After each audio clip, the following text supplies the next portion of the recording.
Okay. We're now live. Okay. Welcome to Licensing Subcommittee. Can I just go through the protocol for the meeting? Only speak when invited by the chair. If you wish to speak, please raise your hand and direct all communications via the chair. Will everyone please ensure that their mics are muted when they are not speaking, apart from the chair?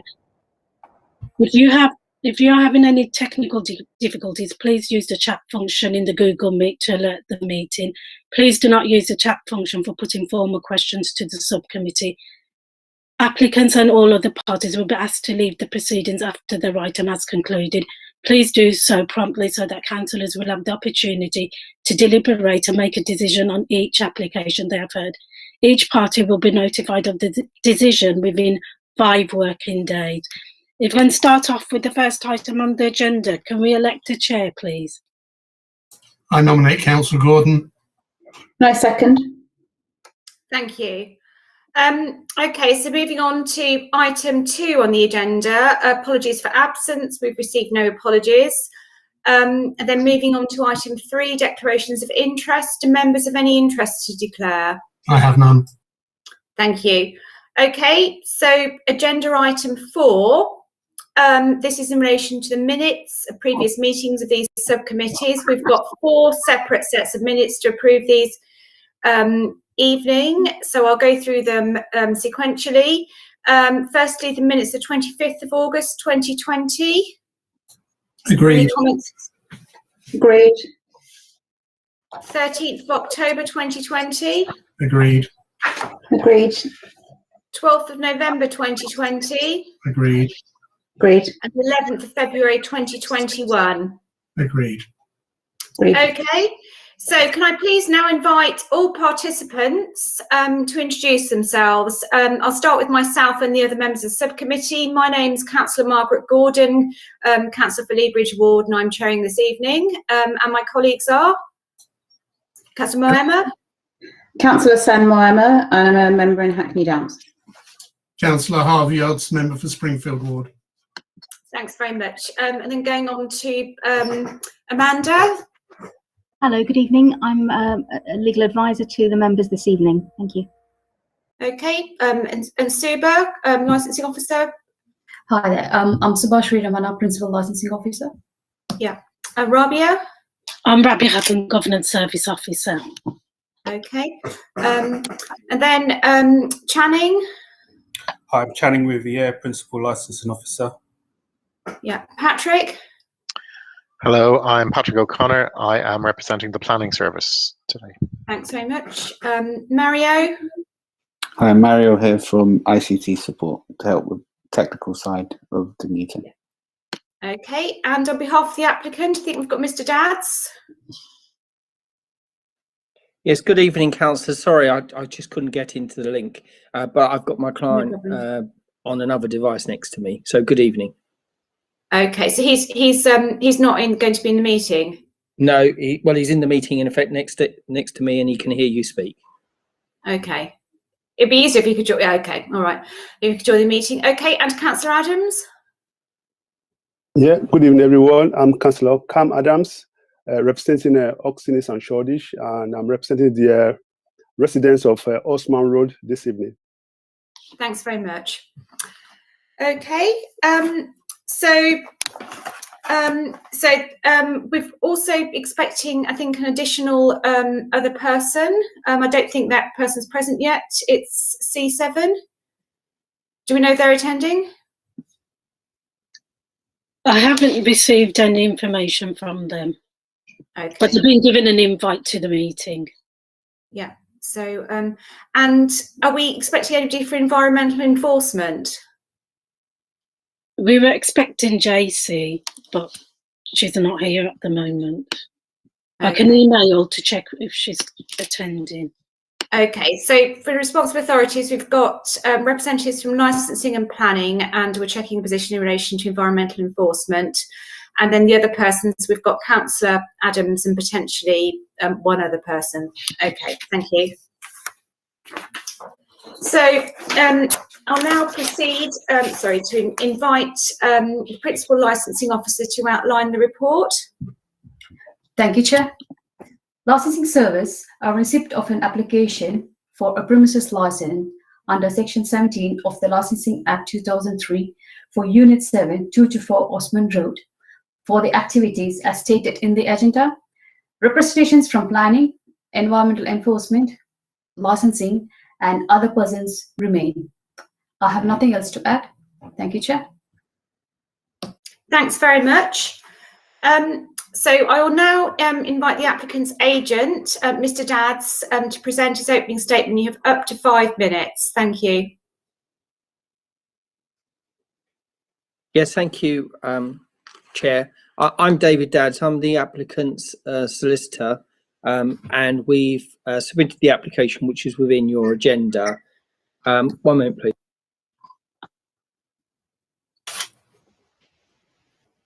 So, sorry, the other device was going. So the application is within your pack. You'll be aware that the premises had already been licensed to these exact hours. There was, in effect, a number of hearings, which is subject to an appeal and not relevant to today's application. But in any event, you'll be aware there is a current license in force. In relation to the difference between this license and the one in force is that there's a condition that says alcohol should be ancillary to food, and that condition has been removed, and we've not replicated that on this application. The police service, who originally asked for alcohol to be ancillary to food, have agreed for it to be removed, and they've made no representations in relation to this application in relation to its hours, location, crime disorder. And as you know, under statutory guidance, section 182 guidance, under 2.1 says that the police should be your main source of advice on crime disorder, and that they would be duty bound, I say, to be here if they had any objections to the grant of this license. In addition to that, you've had no representation from environmental health in relation to noise and pollution team. And that's the same as last time. And I would say that they're your lead experts on relation to noise pollution, and they have raised no objection to the granting of this license. The objections are from licensing, and you're here and you've read those. Predominantly, it's been historic because there was a breach of licensing conditions. This is a new applicant. And in relation to residents, I know that Councillor Cam Adams is here, and we'll hear from him later, but primarily being from residents are a small terrace or the studios where that they have made in somewhat vexatious we say representations because they have lost their amenity land outside, amenity land that they used to use, weren't entitled to use, is not their land, has become in effect our drinking area and beer garden, and in essence they are not happy that that land that they used to use has now become in effect in use. In relation to there was one objector, I believe, from the main road about the outside area being used in the street. Historically, that is remedied by the smoking area at the rear, and there are a number of conditions restricting that. And you'll see on the plan, Chair, are you all right for me to call you Chair or Chairman? That's fine. I was just about to ask you if you were going to be talking about these areas to refer to the plan. So yes. Yeah. I don't have a page number for some reason on my agenda, but the plan hopefully is clearly identifiable on your pack.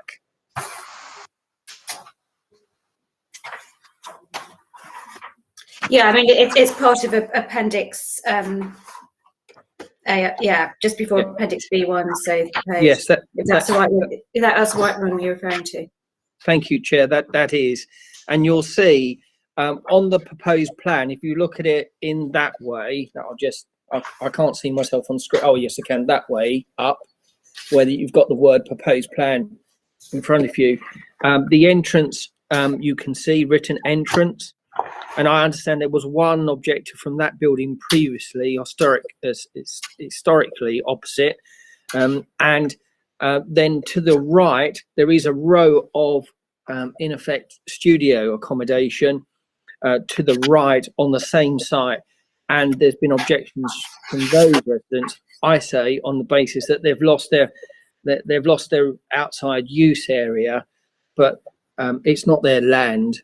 And it's never been their land, and obviously they're not happy that that's being used now by the premises.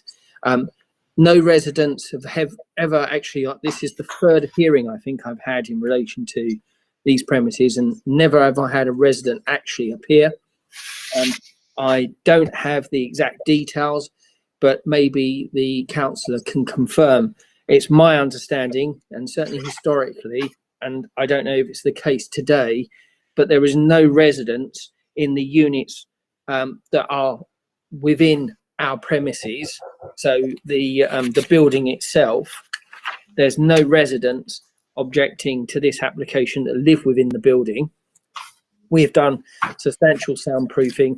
The landlord's paid considerable money, as well as the tenant. I think it's in excess of about £120,000 in that work of soundproofing. So that's why Environmental Health was satisfied to withdraw the representation historically on the basis that the works to contain any customer noise or background music noise or music within the premises was managed, and therefore wasn't disturbing the residents within that actual building. And then directly opposite the canal are many dwellings, as you will be appreciate, and none of those residents have objected to the use of the external area. And if you look at the Appendix E, please.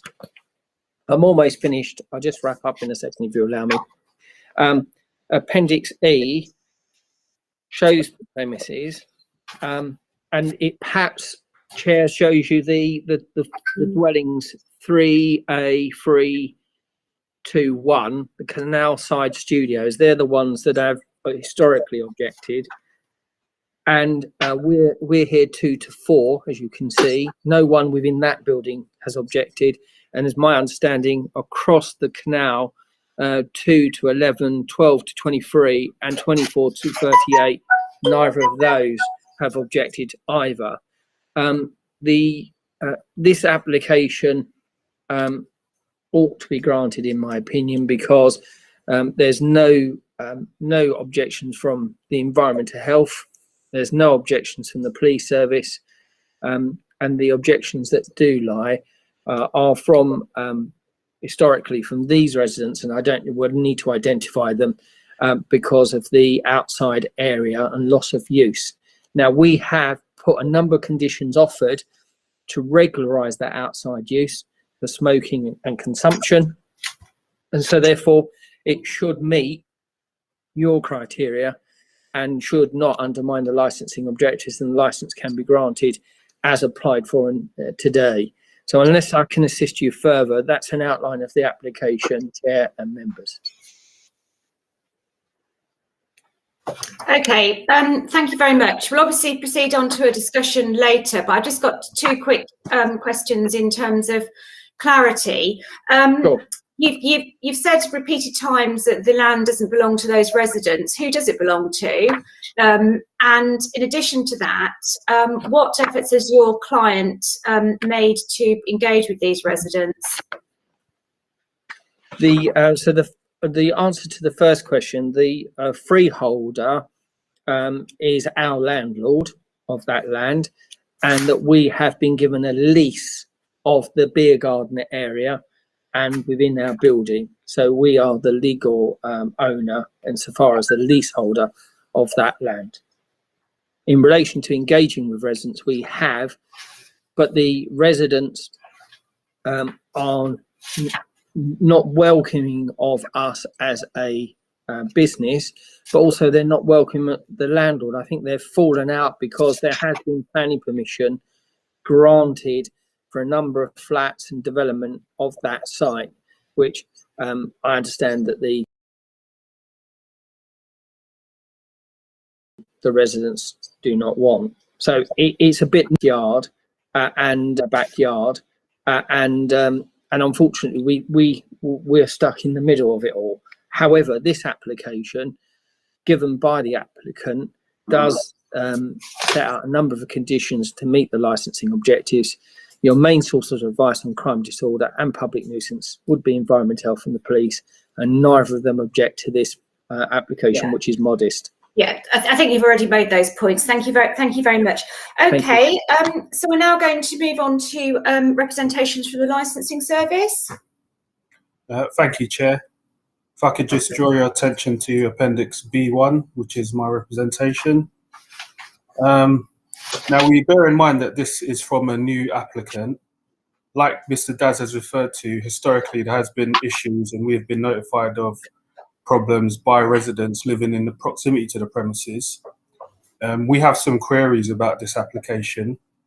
For example, what is the applicant's relationship with the current licensee?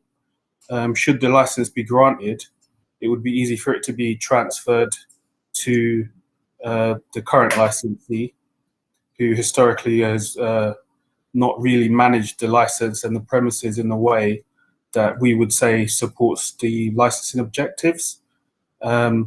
Also, should the license be granted, it would sort of circumvent the previous subcommittee decisions regarding this premises in particular. We'd also like to know, like you mentioned, what efforts has the applicant made to liaise with the actual residents with the proposed activity? What experience does the applicant have in relation to managing the licensed premises, given that we've had significant complaints and concerns from residents about this premises going back for some time, and you can see the representations submitted by the residents starting in Appendix C1. And additionally, it does contravene our licensing policy with regard to LP5 planning somewhat, with regards to the proposed use. So based on those factors, we've submitted the representation that we believe this would potentially undermine the prevention of public nuisance licensing objective. Okay, thank you very much. I'll now move on to ask the representative from the Planning Authority to make representations. Good evening, everyone. The Planning Service have had reason to deal with this site previously, in that an enforcement notice had been issued requiring a previous mixed use comprising a cafe and restaurant and bar use to cease. Since that enforcement notice was issued, the Planning Service has granted planning permission for the operation of a mixed use comprising a mix of B1 office space and a cafe. This application obviously means that the requirement in the enforcement notice to cease the A3 cafe use is now been dealt with, and we are content that obviously a cafe use is the lawful use of the premises. We would also like to draw to the attention of the committee that a planning condition is attached to this planning permission, which requires the use to be carried out between 0800 hours and 2200 hours, Monday to Saturday, and between 0800 hours and 2100 hours on a Sunday. And that if a license is to be granted outside of these hours or to extend these hours, that the planning condition would still apply and the local authority could take action if the use extends beyond the permitted hours. I'm happy to answer any queries that anyone has on the planning status of the site. I understand that you've got to go at 8 o'clock, is that right? As it stands, but it could be extended, and I'm happy to stay as long as I can. Okay, thank you. Okay, well, we'll see how we go. Hopefully we'll be moving on to the session fairly shortly. So I don't think we still don't have a representative for environmental enforcement. So I think we're going to have to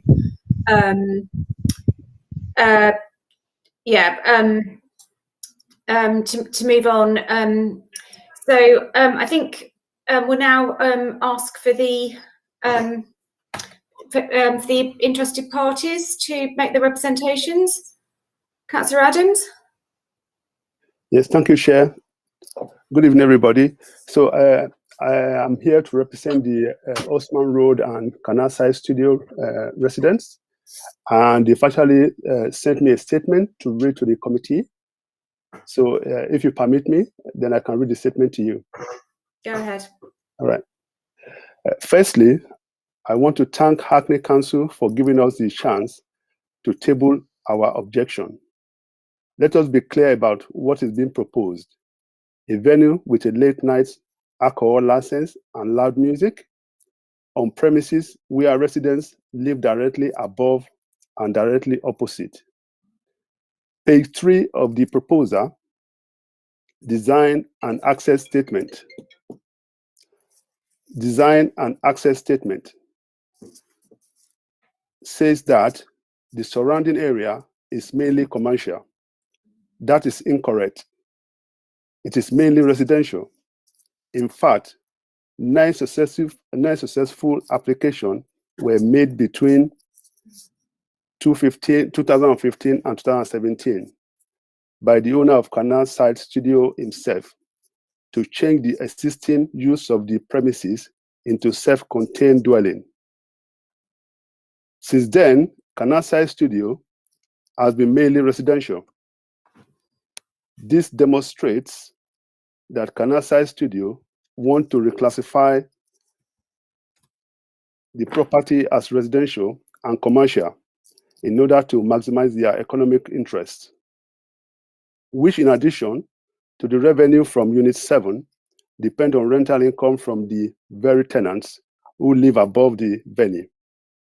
Surely a property should be either residential or commercial in cases when the commercial conflicts with the residential, and that is this case here. In addition to Canal Side Studio, Osman Road has many other buildings recently changed from light industrial B1 to residential status. These new residential dwellings all coexist with light industrial buildings operating businesses during the daytime, leaving residents undisturbed at night.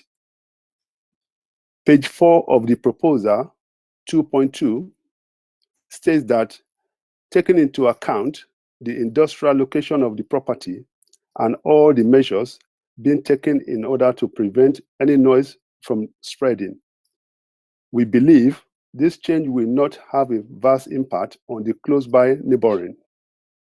However, as I just pointed out, this area is no longer an industrial location. And regarding the claim to prevent any noise from spreading, I would like to bring to the committee's attention to how Unit 7's last event on the 11th of September 2020 was managed. A group of people hired it for wedding reception. After being called by residents, the police came twice to stop it, dispersing the crowd spilling out of the building onto the road. Noise from inside the venue and the disruption outside continued for over 2 hours. A fight spilled onto Kingsland Road, car windows were smashed, and local neighbors asking them to stop were met with drunken abuse. All this gives us no confidence that the premises will be run responsibly if this new application is accepted.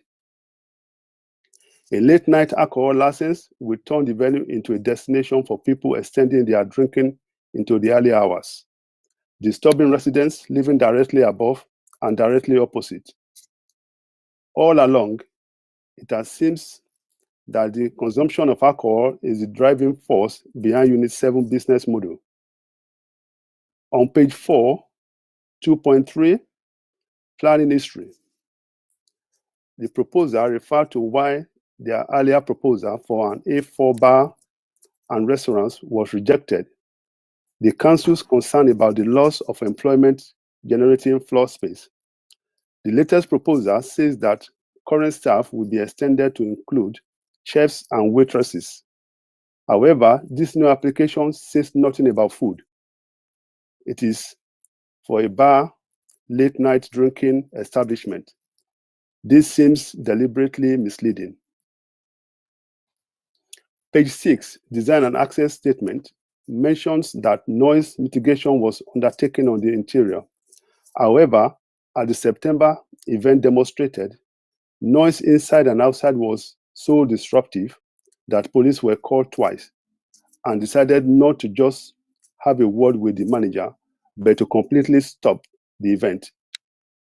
In any case, it doesn't matter what noise mitigations the premises have if people entering and leaving are making noise. Usually the case with the nightclubs. In fact, Unit 7 demonstrates its disregard for noise in the very proposal, which requests up to 30 people to be allowed to congregate and drink in the outside rear area by the canal. This will disturb those living in canal side studio and the buildings on the other side of the canal, which is a natural conservation area. For too long, hospitality business models have been predicated on alcohol consumption and loud music. When the area where they are located are used by people who have other reasons for going there, and when there are large group of people drinking and shouting, this area becomes unattractive.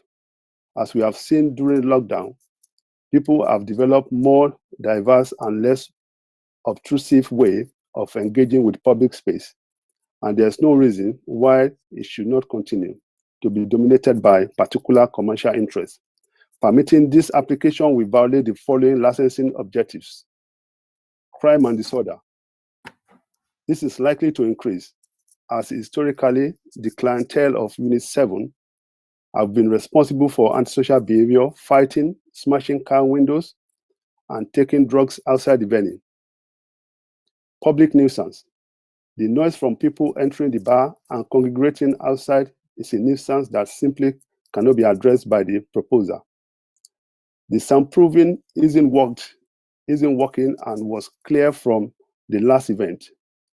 Also, the increase of clients suggested in this new proposal will make things worse, with the increased traffic on Osman Road creating a new type of jam in an already paved area caused by customers arriving in taxis. At previous event, the pavement outside Unit 7 entrance has been blocked off with railings and bouncers, forcing pedestrians onto the road. Traffic cones have also been used to hog parking spaces. All this creates an intimidating atmosphere, with the road basically being taken over by the venue. Protection of children from harm. There's one primary school on Osman Road. A new secondary school, Shoreditch Park Academy, opens in September 2021 at Whitmore Road, end of Osman Road, making it a thoroughfare for children of all ages, on their own or with their parents. Unit 7 has had several daytime events, so there may be future conflicts here, especially if traffic on Osman Road increases due to the school runs. These are issues that have already occurred and will happen again, but with worse consequences. For the reason outlined above, and this is why the neighborhood of Osman Road and Canalside is opposing this application. Thank you. And if I may add to this, as a local councillor, I've had series of complaints, and I've raised a lot of casework regarding the disruption in the area from the Unit 7 and the TRA, Canalside TRA. They've invited the licensing committee to review the license of the premises in the past, and there's a lot of complaints about use of the premises. Thank you. Thanks very much, Councillor Adams. So just to clarify, those are the letter that you've just read out is on behalf of the residents in Osmond Road, but you've also dealt with other groups of residents as well who've got concerns about these premises. Is that right, including the TRA?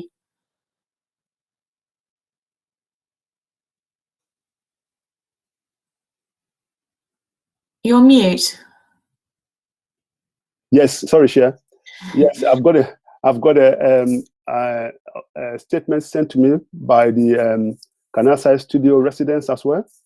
If you have time, I can read it to you. If that's okay. Yeah, Amanda. Yeah, I don't think. Sorry, Chair. I don't think that statement has been circulated to the parties, so we'd have to seek permission of the other parties before we could do that. I'm not sure what Mr. Dads's view was on that, and whether he's been consulted. I did raise my hand because I'm concerned that the councillor may be more than amplifying and adding new matters, because I've not read anywhere else about other complaints. And you, Chair, said, well, you've been contacted by others, and he says yes. Well, that's not in the pack, and he should have disclosed it in advance. So I'd ask you to discount that. It's only what is written that should be allowed, and what's been disclosed in advance. Okay. Thank you. Thank you. Right. So I think we're now going to move on to the discussion phase. I mean, I've obviously got, I think myself and my colleagues will have a number of different questions for the different parties. I think I'll just, I'll start, Mr. Dabbs. Firstly, can you confirm the relationship, if any, of your current client with any previous licence holders for this premises? And in addition to that, could you please respond to the account given in the written statements in relation to the event, I think it was on the 12th of September, which sounds like it was potentially in breach of the licence and possibly also in breach of the COVID regulations. Thank you. Yes. Chair, will I be able to ask through you a couple of questions of the councillor Adams about who he's representing? Because at the moment, of course, well, we can move on to that further on in the discussion in the discussion area in the discussions. But I mean, those 2 points are on the face of the paper, so I don't think there should be any problem in answering them. No, and the first question regarding the relationship, the gentleman is a family member. As I say, and I've said previously, there are there's no bar from a family member applying for a licence. You know that the current premise licence holder is appealed the council's decision, is still a licence holder, and that's subject to appeal. But if that appeal is not successful, then obviously the business will be sold to this family member. How you address that, if it's a genuine concern, which I actually think it's an exaggeration, but in any event, if you do want to address that and you find that a concern, then it's easily resolved by excluding the current premise licence holder from the premises, as well as any involvement in the business. The idea that you should reject this application on the basis of a transfer in the future is completely inappropriate and would be unlawful, and I'm sure Amanda can tell you that. But in relation to, if you want some degree of comfort, then you'll just put an exclusion of that person being involved in the premises or involved, and that will prevent a transfer. But I think it would be completely inappropriate.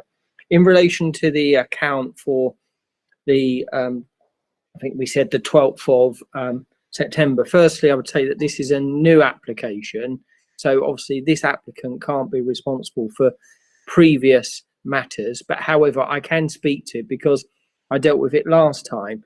There was a hire within the rules that would allow for a family wedding there was a traveller community wedding. When it came to 9 o'clock, they were asked to wind up and leave by 10. They refused to leave at 10. The police service were called by us. The police service know that we cooperated and were happy with that, and then they were dispersed. But that was a isolated incident of a particular hire, which obviously we wouldn't do again, and that it wasn't loud music. It was that private hirer did not want to leave, but there was no service of alcohol after 9 o'clock, and there was no music. It was turned off. So it can be distinguished, and obviously the police service are fully aware of this, and they don't object to this application. So with Environment Health, they don't object. How many people were at that event? I don't have the papers in front of me, but I think it was less than 30 or something like that. Because obviously this is a different application, but I'm trying to assist you. But it was within the rules of COVID at the time. Okay, thank you. Okay, I'll see if my colleagues have got any questions. Thank you. I've just seen that a person, is it JJ, has entered the meeting. I think you're one of the other parties. Can you identify yourself, please, and turn your camera on? Hello, yes, I'm just somebody who lives here in the street. Yeah. Have you identified yourself to the licensing officer? Yes, I did, yeah. Okay. Madam, yeah, can we be told? So, Madam Chairman, can we be told? I can tell you what happened at that event. You know, just a second. I'm not. I'm sorry. We're following a process Sorry, here. yes. I'm just Sure. because unfortunately, yeah. I mean, I think you are one of the other parties who was down to attend this meeting. I just want to confirm with the licensing officer that that's who you are. Yes. And also, we will have to sort of because we've moved on a bit in that part of the process, and have to consider whether there's an opportunity for you to speak. Oh, so don't worry. Firstly, don't worry. confirm that you're the person who said that they were going to be attending this evening. It should be object other person C7. Chair. Okay. And are you satisfied that that's this lady? So that's the person that you've sent the link to. Yeah. Okay. Thank you. So I've answered those questions. If you have any others, I'm happy to assist. Yeah, I'm just going to very briefly ask the party's consent to us to allow this lady to address the meeting in relation to her objection.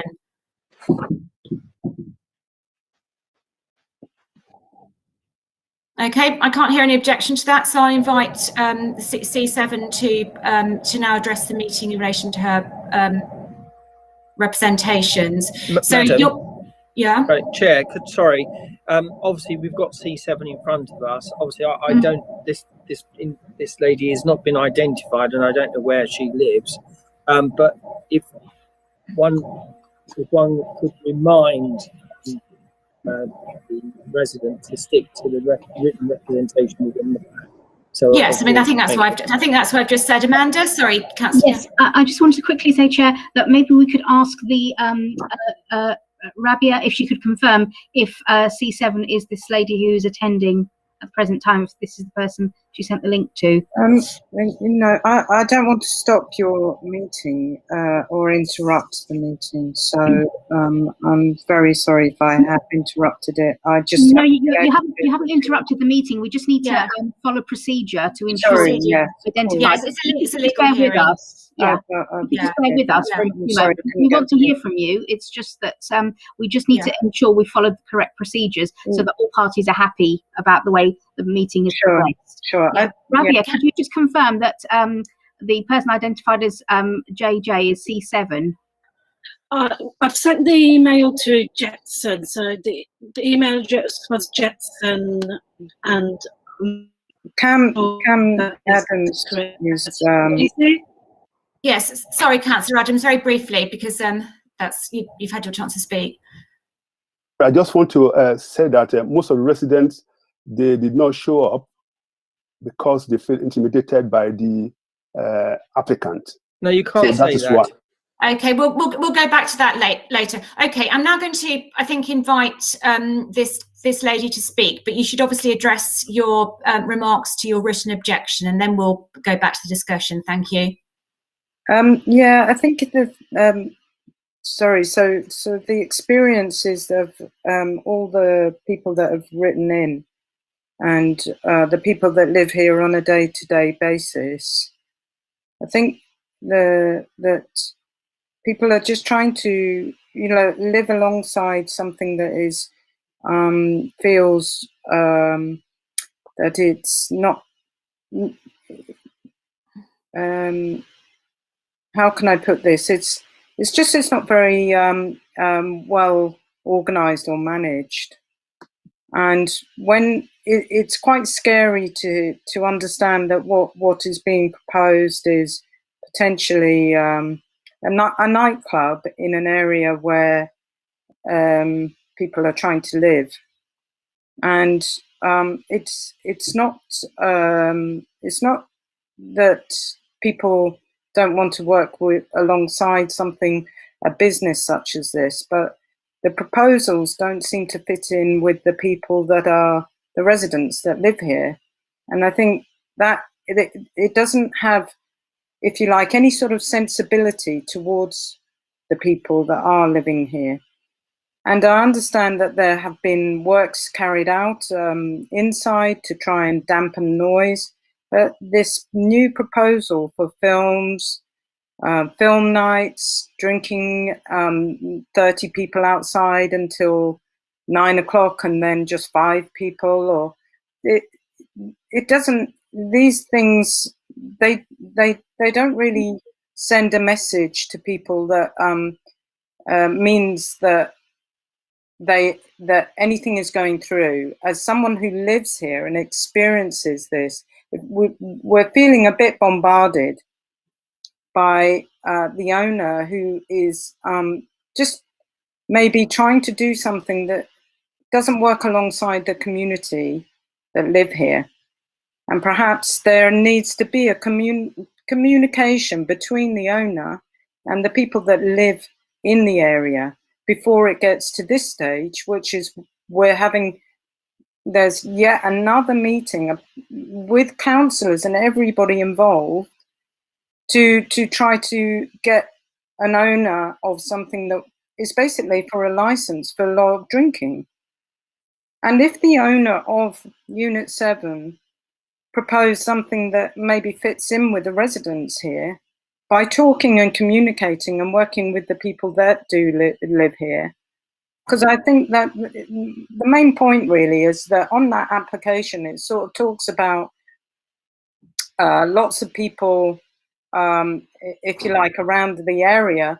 It's like a light industrial, but it's changed. And I've seen that change. I know that change. I've been a part of that change. And Hackney Council have given change of residence for over the last 10 years from an area that was a light industrial area to, and it was extremely light industrial. It wasn't clubs or bars, and things have changed. But this street isn't that. It's a residential area. So I think if perhaps on the application, it even said something like opening till 8 o'clock, something less scary, but till midnight, every night of the week, including Sunday, there's no let up. And there's been every single time that the bar has been open, there have been incidences, noise, disturbance. And the last time with these travellers, there were more than 30 people.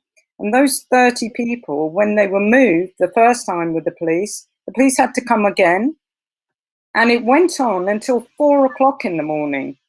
And there is CCTV footage of that, which for some reason wasn't shown. But the thing is it's not, we're trying to sort of, I'm saying what happened, and that's what happened. It ended up being a fight on Kingsland Road. So noises and shouting until 4 o'clock in the morning from an event in COVID, no one's wearing a mask, including the staff. I mean, I don't understand how that's okay. It's just not okay. So if the owner of that bar can't manage, you know, any event and, you know, flaunts COVID rules, I mean, opening and saying big sign and big notice saying alcohol sold here for I mean, he didn't have a license. He's breaching the license every single time, and we're aware of it.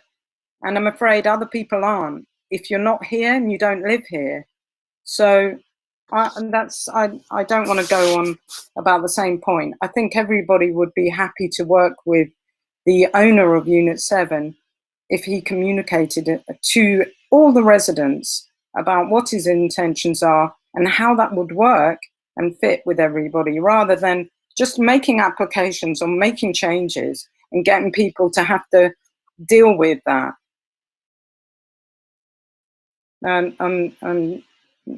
Thank you for listening. I appreciate it. Thank you very much. We're now going to move back to the discussion. So if you could please remain, because members may well have questions or clarifications about what you've just said, but thank you for your contribution.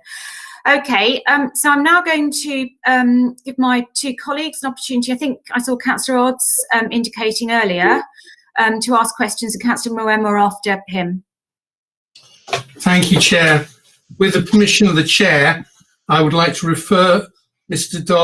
Dadds to Appendix C3 and C4. Appendix C3, the top of page 3 of that, the third page of that, the second paragraph. The only other issue that tenants have with the bar is the way the bar owners interact with tenants.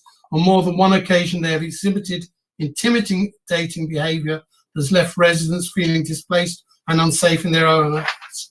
And then a similar comment on the second page of Appendix C4.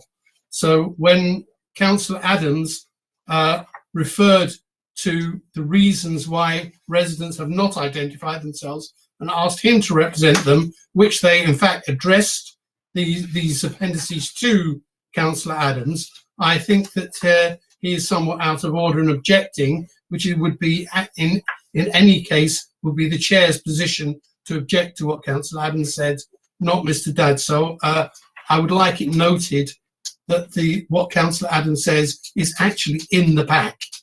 So it was. Second that as well. Yeah, thank you very much. That's very helpful. Do you have questions? Yeah. First thing is the actual hours in the application. I understand that there has been an agreement with the police to modify the hours that are in the application to actual core hours. Can I first of all verify with Mr. Dadds that that is in fact the case? Yes, it is. But Chair, can I have a right to reply to the councillor's comment, please, in relation to the note for the record? You can have a right to reply, and I'll listen to it. Yes, thank you very much. Yeah, councillor, because it's written doesn't mean it's true, and the point is that the statutory guidance is very clear. Yeah. Only in exceptional circumstances should the identity of an individual be withheld. You've already heard from me that a number of the residents have a conflict of interest because they are unhappy that a space that they used to use, which they didn't own, has now been taken away from them. And in relation to intimidation, I've not seen any police reports, any reporting to the police service, or any primary evidence of such an allegation. it is an allegation, and I think one has to be very careful to give it weight, because my client is innocent until proven guilty, and you can't just accept on face value such a serious allegation, Councillor. And I'd ask you to also bear that in mind too. Yeah, thank you very much. I mean, I think myself and my colleagues will give the, the evidence that we hear, the weight that we feel it merits. So thank you very much. I think maybe if you could move on to answering Councillor Odds's questions. I did answer the question, say yes, we have agreed that the core framework hours. So yes, I think he's got a follow-up. Thank you. Okay, so in that case, does that resolve the contradiction between the Sunday hours for all the plays, films, etc., down to supply of alcohol, with the opening hours of the premises being half an hour before, finishing half an hour before all these other items? Yes. Okay. Go on. Sorry. No, so that's fine, Councillor. Yes, it is on that basis. We are applying in effect for the framework, and there'll be a half an hour dispersal or finishing of time. Okay. So can I ask the legal officer then, those hours as submitted by the police will be written into the final decision, whatever that is? Thank you, Chair. Thank you. Thank you, Councillor Odds. And yes. the Chair, the paragraphs that I referred to earlier on about disclosure of personal details, etc., is found at 9.26 through to 9.30 of the statutory guidance. Thank you. That's very helpful. I mean, I've already made a decision that we can hear from this resident. So, I also make a finding. I think that there are exceptional circumstances here. So, thank you. No, I'm sorry. I never objected to the resident. Sorry, yeah. You may have misunderstood me in that way. I have no objection to the resident. When you asked, I didn't. No, you didn't. Though it was out of order. But it was just the point that I'm making, that because someone says they feel intimidated, doesn't actually, or make an allegation, obviously doesn't mean it's true.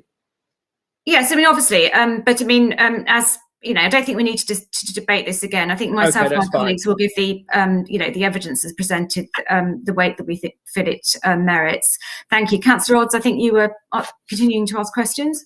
Yeah, you said that we could exclude the previous license holder if we were so minded, in order to prevent a transfer of the premises. I would like to know on what basis we could stop the premises being sold from one person to another. Well, you can't actually prevent a sale from one person to another, but what you can do as a matter of law, impose a condition that precludes the current premise license holder, Miss Seskin, from being on the premises and being involved in the ownership or management of the premises, which is lawful, and that would stop that person. If you find that individual concerns you and that person should hold a license or be involved in the running and operation or management of the premises, if you feel that there's significant evidence before you, then you can impose that condition. So therefore, whenever the license is transferred, that condition will continue until such time as an application to vary that condition or an appeal is lodged. So it gives you that comfort that that individual will not be engaged or have ownership or any rights within the premises. I mean, there isn't sufficient evidence for you to put that in my opinion, but if you don't agree with me, you can.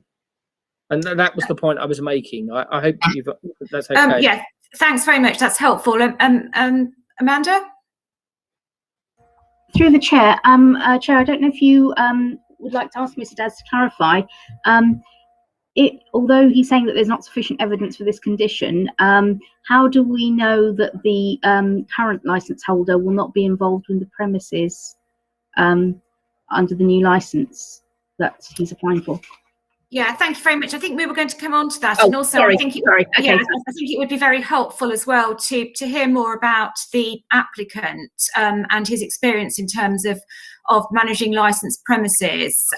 You know, in relation to the objections being put forward. I think we've still got a number of questions to go through. I can see that my colleague Councillor Moema wants to come in as well. So yeah, just before Patrick from planning, is that right? yeah, so sorry, Councillor Mohammed, do you mind if yeah, I'd ask Mr. Daz to just to respond to the points that Amanda and I have just made in relation to how we're going to know that the current licence holder, it's not going to be involved on an ongoing basis if that condition was made, and also a bit more about the applicant and his experience in managing licensed premises. Thank you. And then I'll come on to you, Councillor Moema. Yes. Well, yes, firstly, this application is made by the applicant, and that it's his intention to take, if granted, and if the other appeal is lost, to take over the running and ownership of the business, including the lease. So therefore, with a condition, so therefore there is no involvement by Mrs. Zeskin, the previous premise license holder.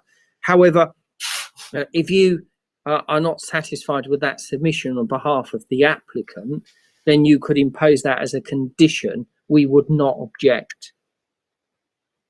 Thank you. And in relation to the experience, my client has over 13 years experience of running bars, restaurants and alike. In relation to this premises, it is within your core hours. It isn't a nightclub as defined or characterised by the previous speaker, and there are significant conditions on the licence. As you know, there are conditions running through, I think, at condition 10 and alike, that put a restriction on noise within inside the premises, a noise limiting device. The capacity is limited to 95. That food is going to be provided, but obviously it's not mandatory that alcohol has to be ancillary to food, and the police have not asked that we do. And I think we're aware of the conditions. I mean, obviously, those, you know, it's only because someone referred to a nightclub, and it's closing, it's stopping at 11:30 during the week, 12 o'clock during Friday and Saturday, and there's a noise limiting device. And as I say, I don't believe that any resident from our block, within our block, has raised any objection to this license. What is your client's plans in relation to the regulated entertainment? I mean, what sort of entertainment are you planning to have? Just recorded music. Just recorded music. Okay, thank you. And obviously there's deregulation, as you know, which will allow for deregulated up to 11, but that's obviously not regulated under the Licensing Act. But the idea is it's just recorded music with the noise limiter that limits it, and the environmental health team are happy. Thank you. Yeah, thanks. Can I ask my question? Okay, so my question was just for clarification, really, from planning. So you talked about the conditions and the hours and the permission. So basically 8 to 10 Monday to Saturday and 8 to 9 on a Sunday. How does that, can you just explain in kind of layman's terms how that marries up with the hours like that are currently being asked for, as in if the planning permission is until 9 o'clock, what would be the bar couldn't operate beyond that time? Is that? The Planning Enforcement Service would be more than likely, due to the current concerns of local residents, let's say, in terms of this application, I think it's further likely that we would receive reports of a breach of condition relating to the existing planning permission at the site. And the existing planning permission precludes the use of the premises after 10 o'clock in the evenings, Monday to Saturday, and after 9 o'clock on a Sunday. So the planning enforcement team would have a legal duty to investigate whether or not there had been a breach of that condition, and then would consider whether or not formal enforcement action would be required. I'd also like to make a slight, not an amendment, but a clarification to the representation I made earlier in the meeting, which is to say that application 2019-1858, which is the planning permission at the site granting permission for the cafe use, did not grant any planning permission for the use of any outdoor area for that cafe use. So if the proposed development, the proposed use was to commence any time in the next couple of weeks, let's say if such an application was granted following tonight's meeting, we would consider that the use of any outdoor area for an A3 or A4 use, that is to say a cafe or bar use, will constitute a breach of planning control. And it is very likely, I think, in my professional opinion, given the proximity of a number of residential units, that the planning enforcement team would take an investigation very seriously, and I think it is likely that formal action would end up being taken in such an instance.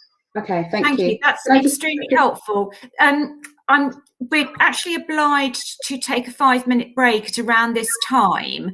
If you've got an immediate follow-on question on that, Councillor Moema, I'll just take that first. Yeah, I'm just conscious that you might need to go, Patrick, that's all. So just... I'm fully available, sorry, for the next... Okay, we'll come back in that case. Thank you. All right, we're now going to take a 5-minute break. So it's now 20:03, so we'll be back at 20:08, and we'll continue the discussion because I think there's more points to discuss. Thank you.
Okay, right.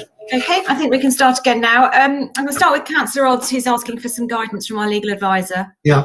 Can I ask Amanda, what is the licensing committee's rights and responsibilities as far as planning limitations are concerned?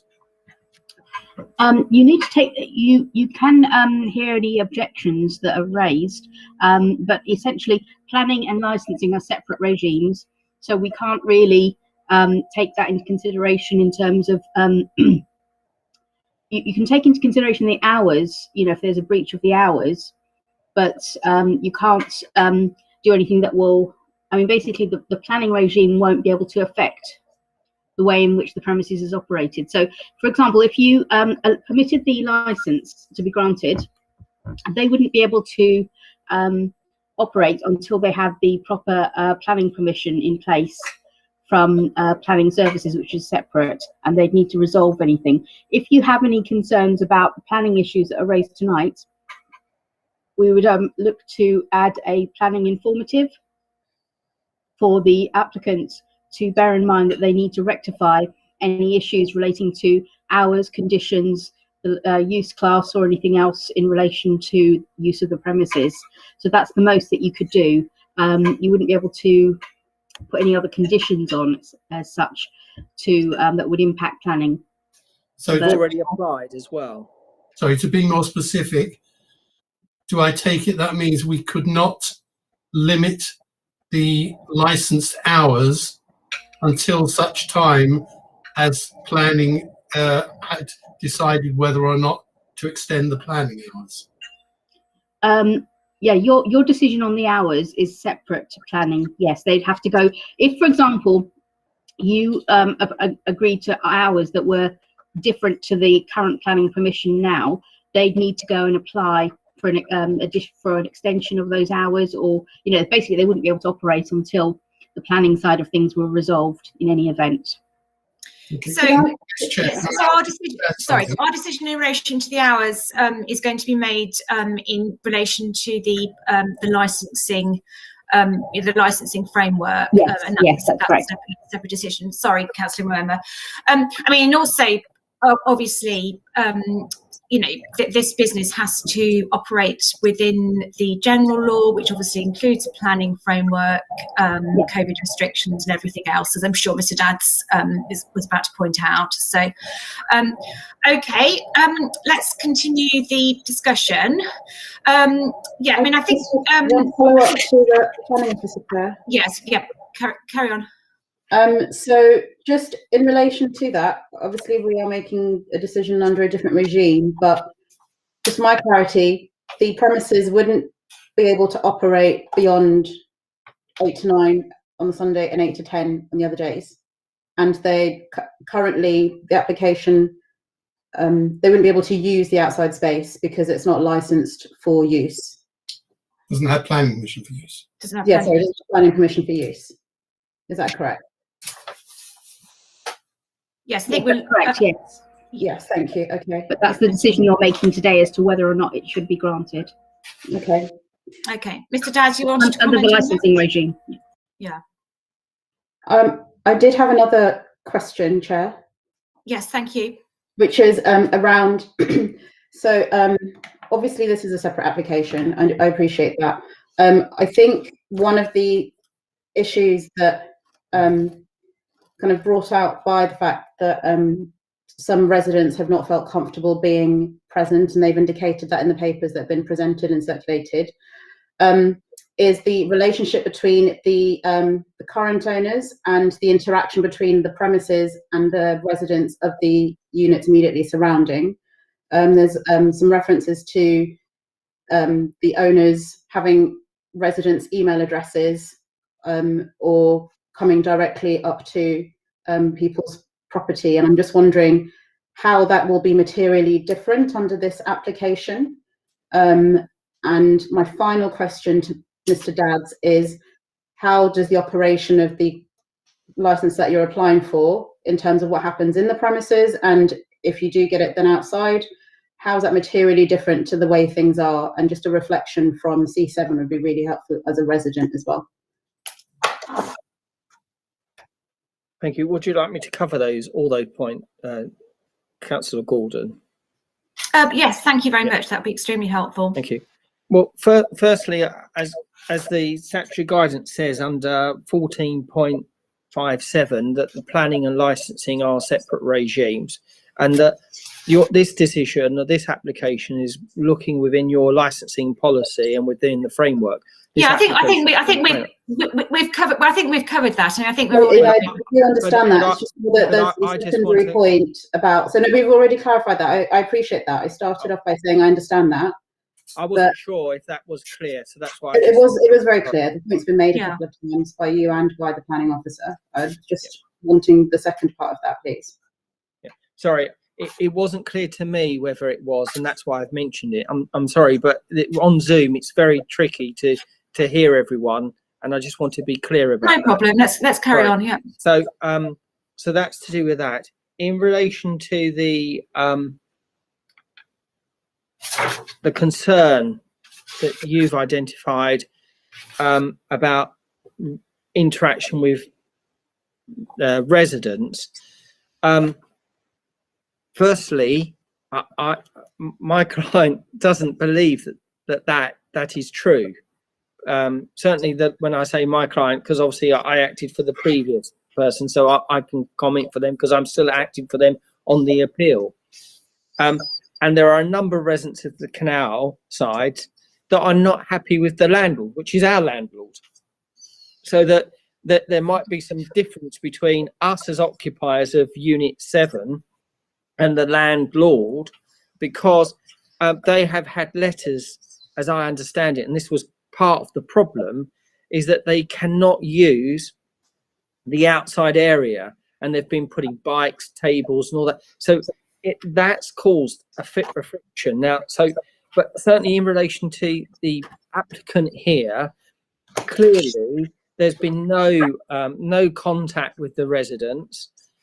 We obviously, in a sense of, if they want to approach us or if they want our telephone number, happy to do that. We are approachable. So going forward, in relation to the outside, you've seen the conditions. That will be managed in accordance with those conditions. There is a small area. It's to manage that area for the smoking. After 9 o'clock, it's very well managed. There's no drinking outside, limited to 5 people for smoking. That's to actually assist the person identified as JJ on the screen, so that there's no one standing in the road. And that's what the Environment and Health preferred, that there would be some smokers at the back managed at the rear. Obviously, I know that the lady along that road has the public house. You'll see at Appendix E, there is a pub on the corner directly opposite our premises. So obviously, so that they will manage theirs and we will manage ours by having no more than 5 at the back. But obviously, my client wants to get along with the neighbours. The problem is, if the neighbours don't want another licensed premises, there's very little we can do. We make our application and make it in accordance with the framework. And obviously, we are here to listen to them if they have any concerns on what's going forward. They're happy to have a condition that says our number will be available. Some way of engaging. But I think the issue is historic. And because of the land use, not necessarily how we've operated. Okay, thanks very much, Councillor Moema. So yeah, so did I answer everything? Sorry. Sort of. So my point was, I take that on board, but I guess given that this historic stuff with the previous, the separate issue has happened. What is your client going to do that's materially different to reassure those residents that still live at canal side that they are going to behave differently? For example, how will they manage the boundary between between their own homes and the what you're saying is lease to the applicant here today, and feel like they have some privacy from the bar. Yes, thank you. In relation to the our land, it's my understanding that the landlord has now erected a fence that creates our boundary where we have our customers and creates that separation. The canal side studios, their boundary is actually their front wall and door. I think there's only one resident, which is resident A3A. They have a car parking space. Everyone else it's the front door, it's their boundary. They have no outside amenity space. But that is not where our premises starts. You can see from the premises plan, because that's the landlord space. That's not our space. So I think there might be some confusion there in relation to us. Well, that's not our land, and we are not controlling who can or can't use that. That's more to do with the landlord. Now, so if I can just show you, I don't know if you can see the plan, because I can't see myself on the screen. But here, this area here, I can see it, thank you, is where like a car park, and the here is where the studio canal. So there is this land here that separates, and our garden area is here, which is fenced to give screening. And obviously, we will manage that area. We've limited the capacity within the premises, and what's different now to last time is that this applicant is seeking permission for that area. The conditions have agreed with the environmental health, and that we will supervise and manage that. Well, these conditions were not imposed before, and I don't believe any of these conditions were there. So there is a material change. Can I ask one final question? And they are along the front. There are all these other units, Unit 4, 4A, etc., running all the way along. And obviously those residents have a small garden at the front there, and we've had no objections, as I understand it, from any of those residents. Oh yeah, I think you made that point before. Yeah, but I think it is important because we get along with those residents. We get along with them. We have no problems with those residents. Well, the residents that we have alleged incidents with are the ones that own the freehold. So I think there seems to be a difference because they don't have any outside land, and that's been the difference. Okay. So I just very quickly, ask my next question. I'm just taking everything at face value, including what you say and what's in this pack. Yeah. It's not for me to decide whether it's alleged or real or not. I'm just, people have raised points and just trying to address them. The second question I have is that you've talked about the noise limiter in the premises and controlling noise, and the residents in the appendix C onwards, 1 to I think 8 or so, have talked variously about the fact that there was at some point not a sound engineer who looked at the possibility of insulating the building from sound, and that particular sound engineer said it was not possible, which obviously that's contradictory to what you have said, that there is that in place. So I want to know, just on a practical level, given that the residents are reporting that the sound insulation in place doesn't work, are you continuing with the same system in place, which residents are saying doesn't work? And if so, what can you do to have something in place which does limit sound? Yeah.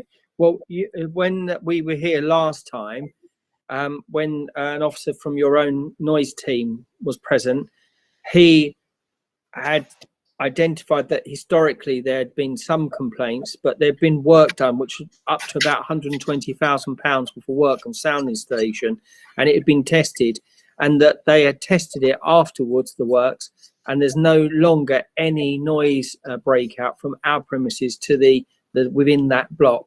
And with the noise limiter, that is obviously belt and braces. So it has materially changed and been resolved. That's why your environmental health officer, who objected previously, no longer objects, because of that work and the investment by the landlord as well as the tenant on the works to make it soundproof. In other words, there is no noise escape from within the premises, and there's a noise limiter too. You're on mute, Councillor, sorry. Thank you, Chair. Thank you. Okay. Right. Thanks very much. I think I've got some additional questions really in relation to the representations made both by Councillor Adams and also by the resident JJ, particularly in terms of the concerns that they've raised in relation to fear of crime and disorder and public nuisance, which are set out in both of those objections, which are obviously licensing criteria. And I'd like you to please address those, and also how you would reassure them that if this licence was granted going forward, that there will be no further incidents along those lines. And also, I think we've certainly heard,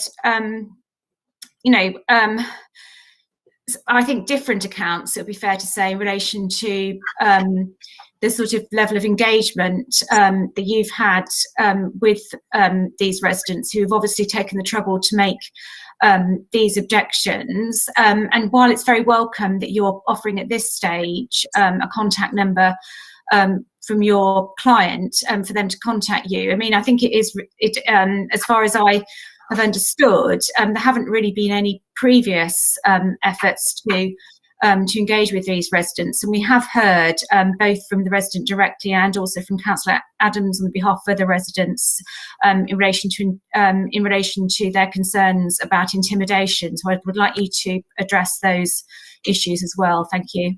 Yes, thank you. Should I address that now? Yes, please. Yeah. So firstly, my client has engaged, attempted to engage, but for example, if resident JD is here and she asks that they be limited to 8 o'clock, well, we can't, if she wants 8 o'clock and we want 12 o'clock or core framework hours, or the residents don't want it, there's little engagement that you can do other than, look, we're here, this is our proposal, this is how we're going to operate.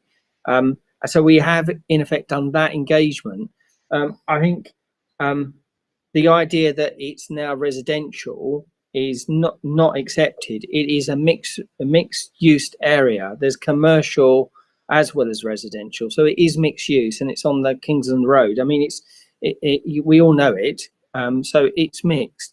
But clearly a number of people do live there, so it's a residential area. It's mixed. It's mixed, isn't it? Yeah. Mixed use. Well, there are residents living there, yes. Yeah, yes. There's obviously other premises there, but it is not a residential area. It is not a residential area. It is a mixed use. I'll bring you in a minute, Councillor Adams. Yeah. Yeah.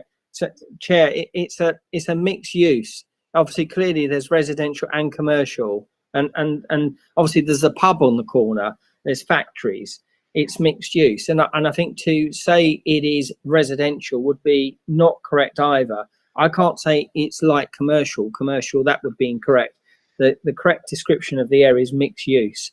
And in relation to the crime and disorder, the only crime and disorder that I have ever been presented with in relation to this premises is the issue that arose on the 12th of September and the allegations of breaches of license.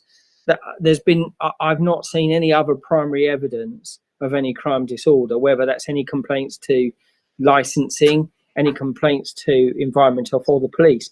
And as we know, the licensing authority are not the authority that investigates crime disorder. It will be the police, or anything on noise nuisance will be Environmental Health.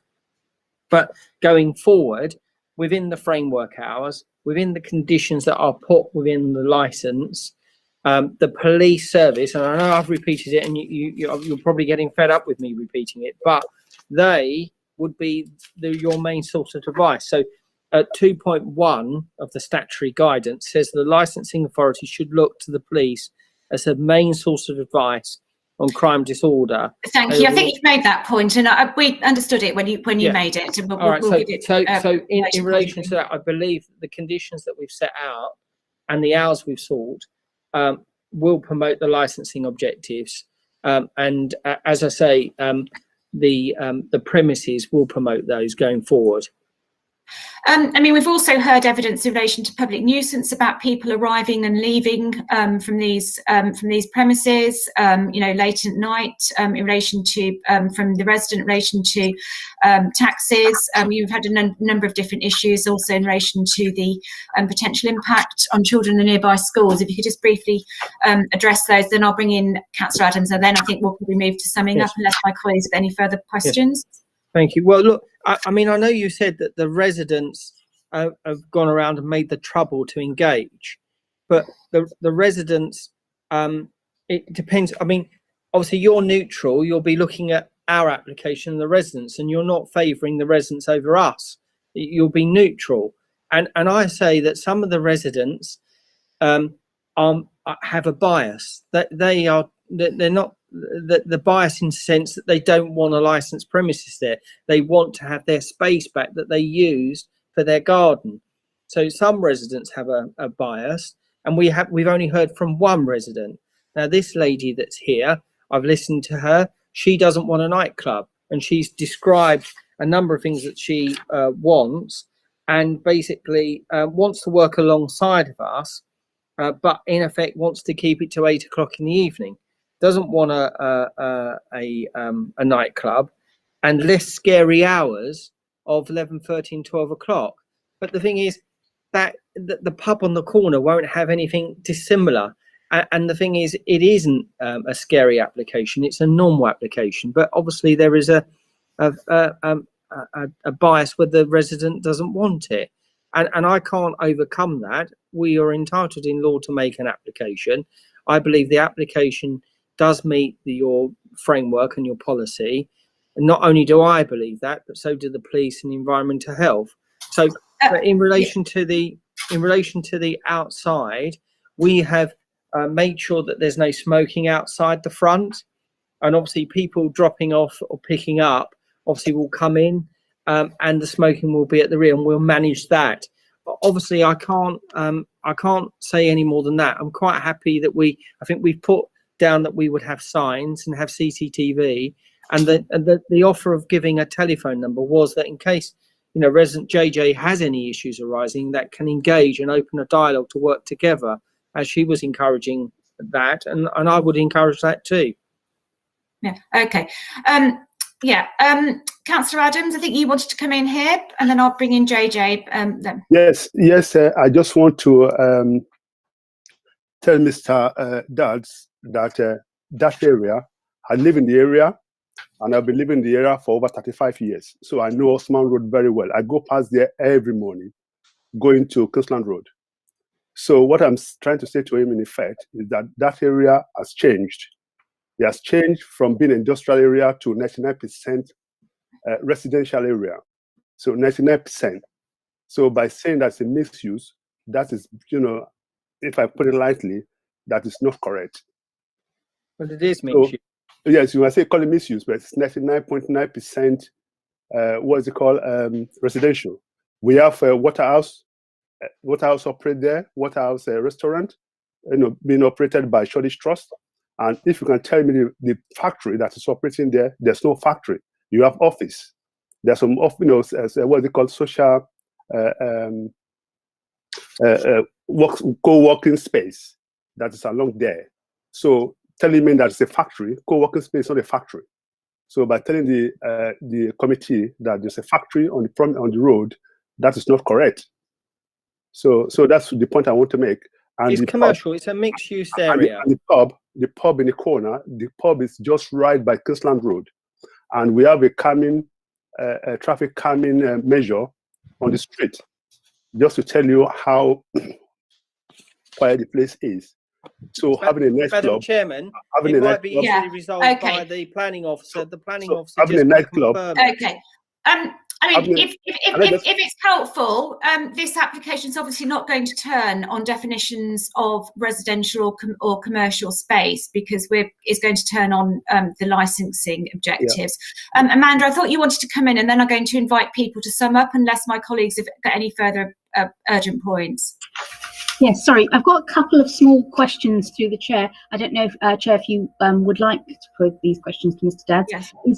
Firstly, I was checking the conditions. I'm not sure if there's a condition that requires the applicant to provide their contact details or to have it on display if anyone has any issues to contact them.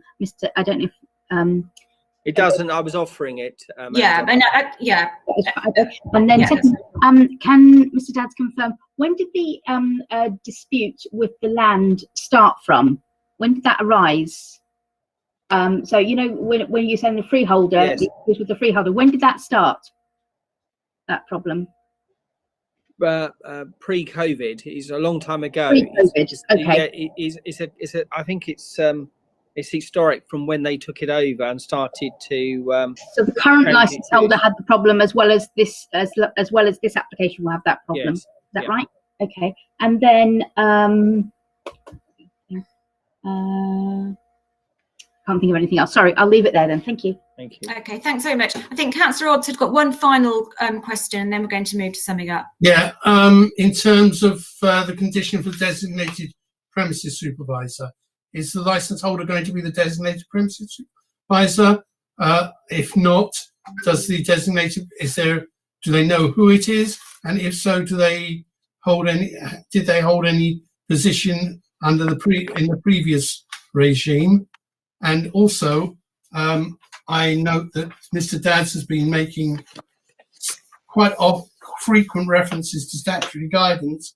I'd like to assure him that Hackney's statement of licensing policy follows statutory guidance. It's been carefully checked by our legal department and has stood up in court on many occasions.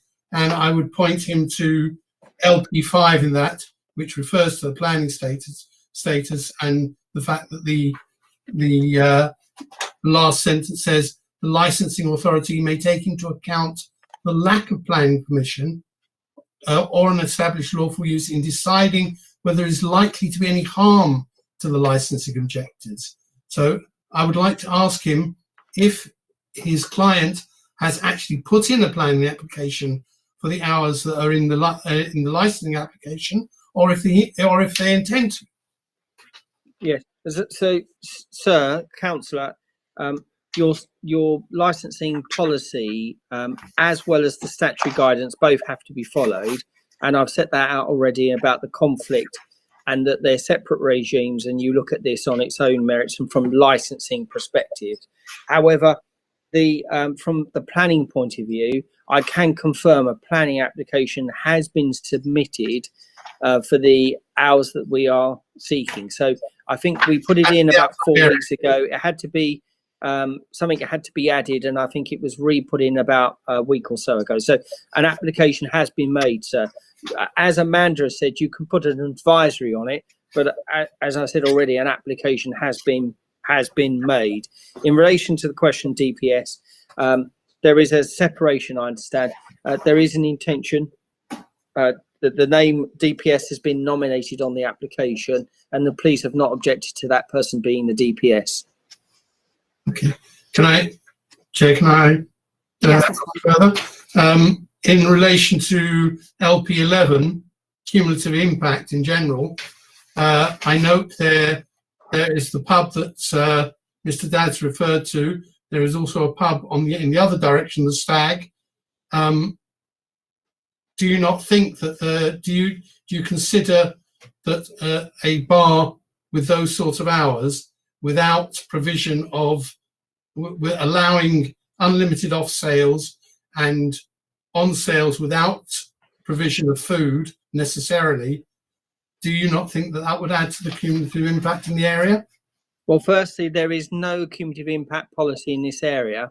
In any event, excuse me, can I just say there are two separate aspects. You're talking about special policy area. I know this is not a special policy area, but LP11 specifically refers to cumulative impact in general, not specifically to the SPA. Yes. No, I understand that that's the point you were making, and what I hope you will allow me to finish Sure. the point. What it is there is no cumulative impact because obviously even 2 premises, even if you said there were more, at the end of the day, that there would have to be evidence to support cumulative impact, and there would have to be crime data analysis, and anyone arguing cumulative impact would have to bring that evidence to the committee for you to consider it. They would not be relieved from bringing evidence to support that assertion.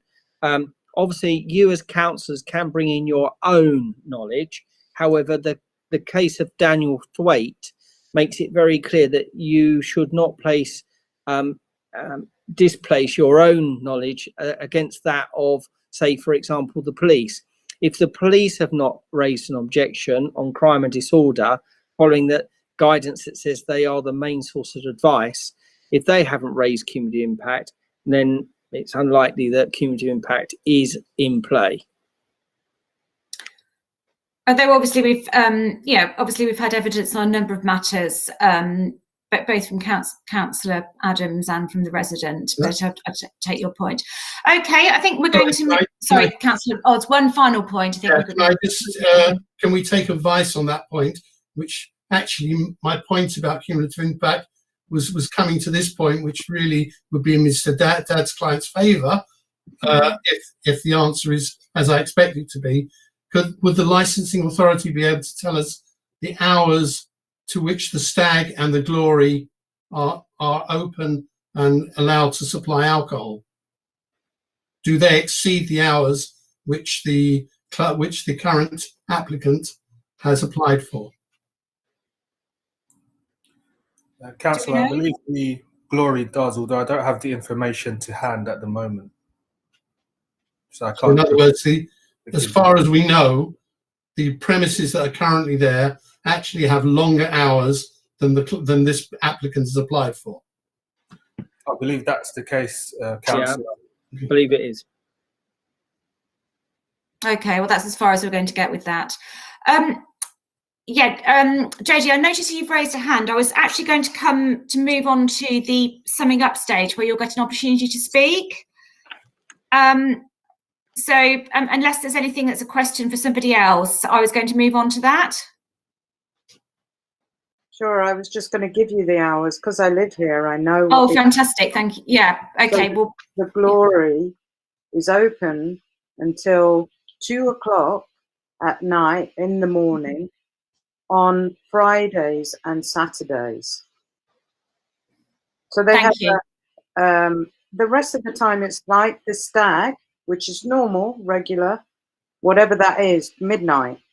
And let me tell you, the Stag and the Glory, the Stag have had problems in the past and they've been shut down. And they've had to reevaluate how they deal with people outside, accumulating outside. They've had their own issues.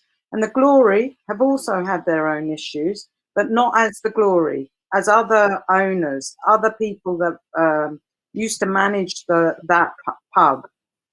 The Glory are absolutely fantastic. If there's any problems, you get in touch with them, they deal with it. And they've made their noise control. They have somebody to deal with the clients that come out and drink at night in COVID with masks, and they deal with it. They manage it, and they have a relationship with the residents in a very positive way. You always feel you can go to them and speak to them. Now, I'm afraid you don't feel that in this case. So I appreciate the number being given, but you know, it shouldn't be like that. It should be able to. Yeah, sorry. Thank you. I'll just I'm now going to move to closing remarks, which I'd ask parties to keep as brief as possible. Starting with the responsible authorities. So starting with licensing. Thank you, Chair. All I would add is, in addition to my representation, you can see from Appendix C1 a sort of record of the historical issues that residents have experienced with this premises. Now, we appreciate it's a new applicant, as Mr. Dads has pointed out, but again, there's nothing really that we've heard that makes us feel that the prevention of public nuisance objective may not be at risk by this application. So I'm afraid our position remains the same, and we believe that it should be refused. Thank you. If I ask the planning authorities to make any closing remarks.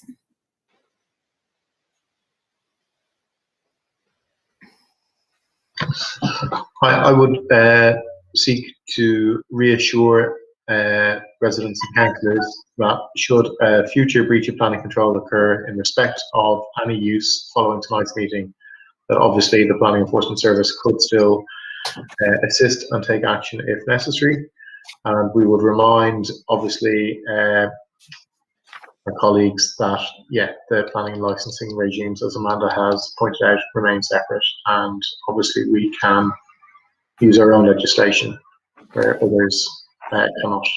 Thank you. Thanks very much. I'd now ask the other parties to sum up, starting with Councillor Adams. Any closing remarks you have that you haven't previously made? Nothing much. All I would say is that if the residents, if they are not very happy with what is being proposed, always ready to make a representation on their behalf to the relevant team about and gather some information for the team to investigate the problem.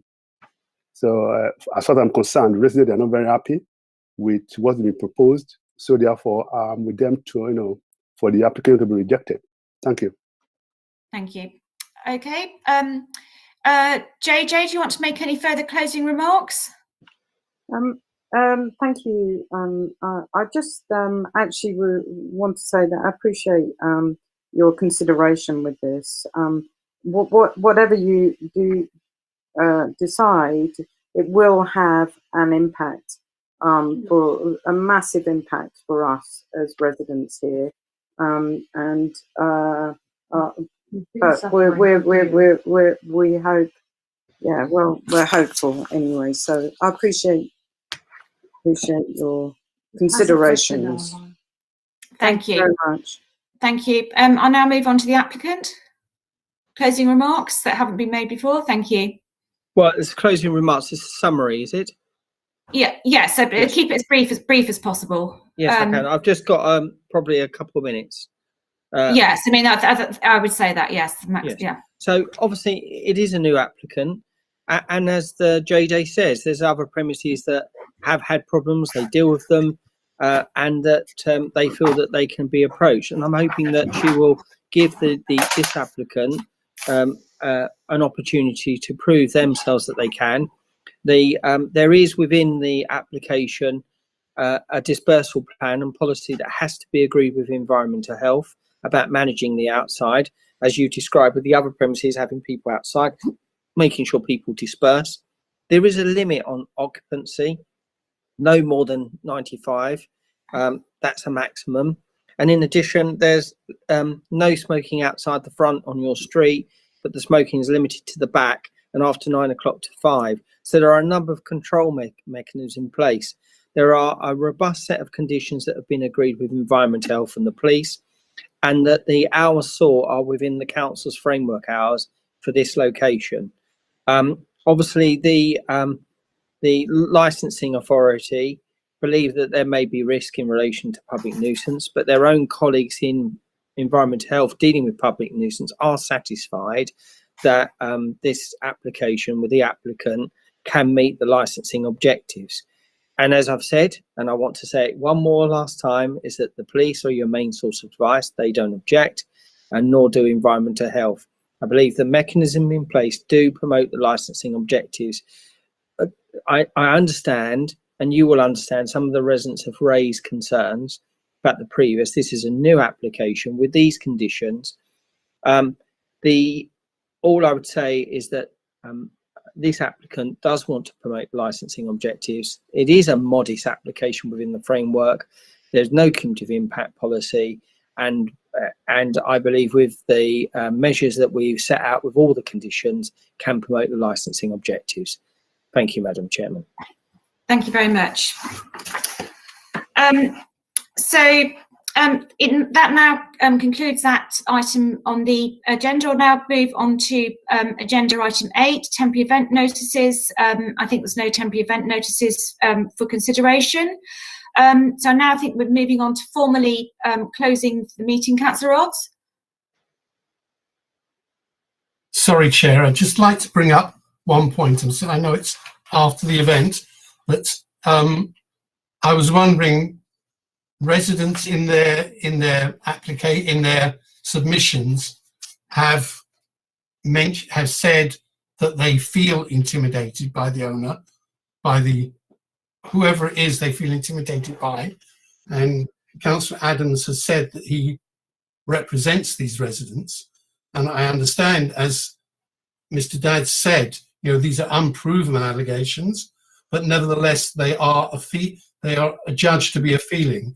Would Mr. Dadd's client be willing to work with Councillor Adams if he agrees, which knowing Councillor Adams, I'm sure he would, to act with that Councillor Adams should act as a go-between between the residents and his client to assuage any feelings of intimidation that they might have? I think that's a very good idea, and I certainly would welcome Councillor Adams and I can have a conversation. I know that the meeting's finished in that sense, but I've been a councillor myself for almost 20 years. So obviously, I'm quite happy to engage and work with Councillor Adams and the premises, the applicant, to try to improve on the relationship and the perceptions. So if we were minded to grant the licence, sorry. I can see our legal advisor raising her hand. So I think it's got, yeah. You can finish your point. I'll come in after. Thank you. Yes, I mean, I think this is a helpful conversation. So yeah, just yeah. Sorry. I was just going to say, if we were minded to grant the licence, would the applicant be prepared to accept a condition that he work through you and Councillor Adams with the residents to on any points of difference that there are? Yes, I think it can be drafted that we will work with ward councillors in case there's a change. Yeah, but I'm happy. I don't know if you have local elections coming up, but in any event, yes, certainly I would happily say that the local authority can provide us with ward councillors, contact details, and we would engage with them. And it could be that we do that quarterly or something like that if you're so minded. Well, I'm happy with that, so it's clear and enforceable. And that's on behalf of your client. Okay, thank you. Yes, and my client is nodding their head, so that's fine. Yeah, Amanda? Yes, sorry, I wanted to ask, just for clarification, whether or not there's a capacity condition or whether or not members wanted to were considering that at all, because there's 95. It's 95, yeah, it's 95. Right. Yeah, and there is the condition about providing contact details too within the application. I did double check. Yeah. It says condition 24 says display appropriate signage advising customers of the contact details for the DPS or duty manager. Okay, thank you very much. Okay. Can I leave now? Yeah, I think we're now going to close the hearing. So we're going to ask for everyone who's not going to be involved in deliberations to leave. Thank you. Good night, everyone. Thank you. Good night. Thank you. Good night. Thank you. Good night. Thank you. Good night. Thank you. Good night.